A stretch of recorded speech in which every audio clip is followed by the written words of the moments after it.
OCG Fam Show. Today we're talking about kind of stanking up those old school strains. It's gonna be fun.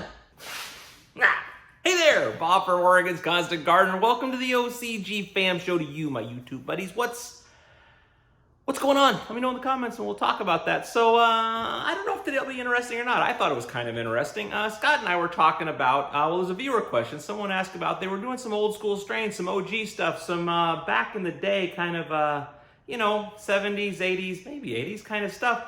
And they wanted to get that old school strain, that old school taste, but they wanted to give it a little flavor, a little more flavor. And they were asking how to do that. Scott had some interesting ideas about how to do that, but also we just talked a little bit about old school growing. I think you might find it interesting. It's just a short little clip, but I think it's a good one. Watch it, and I'll talk to you after. Howard Eakin. Hey kids, what's the best choice of nectar products or products for bringing out enhancing the smell factor of a hard to get smelly OG strain? So let me ask you about OG strains. Is it just nostalgia? No, there's legitimacy to the OG stuff because it's what it came from. It's a purity to it, and you're trying to bring a little more out of it, maybe, but because a lot of guys still like Budweiser, and there's some people that'll only drink 15 wheat hoppy blah blah blah beers, and the reality is some people really just like what it was when we started this whole industry. Well, and a lot of times you're in the store and you see a Stewart's cherry soda, and you're like, I haven't had that in 1,000 years. Yeah. It's kind of like that. Or there's something that comes back. You're like, oh. Yeah, where you can taste it without even consuming it. Yeah. And that's it. It really boils down to the actual genetic and the strain. But, if you want, we have a few videos out there of just, what we've seen with Tritons bringing out certain different types of terpenes, and Pegasus bringing out certain types of terpenes. In general, just Herculean and Aphrodite's and Olympus is going to bring out a whole lot more than it had when it was with bat guano and piss. Yeah, exactly. And really, with bat guano, you might, especially these OG strains that people are really looking for. That. It's looking for the guanine in guano. So whether you go bat or seabird, there's a guanine in both.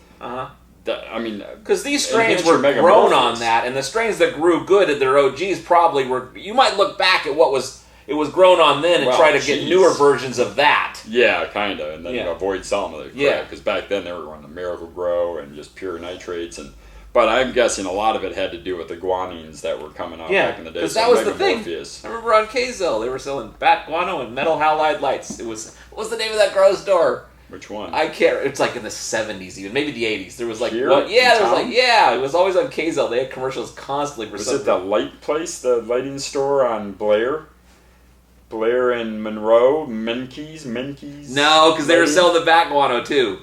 Huh. That was all they advertised ever, and I didn't know a thing about it back then. You just smoked it. It never occurred to me to grow it. Yeah. What do you mean? It's cheaper if you grow it?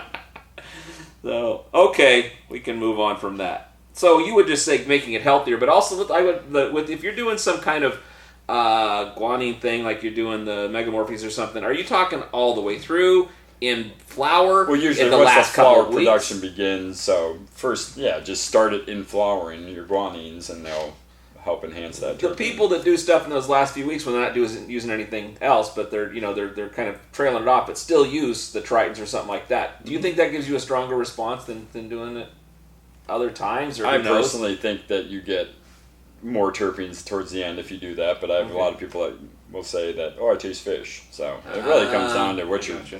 Well, and they may not be wrong.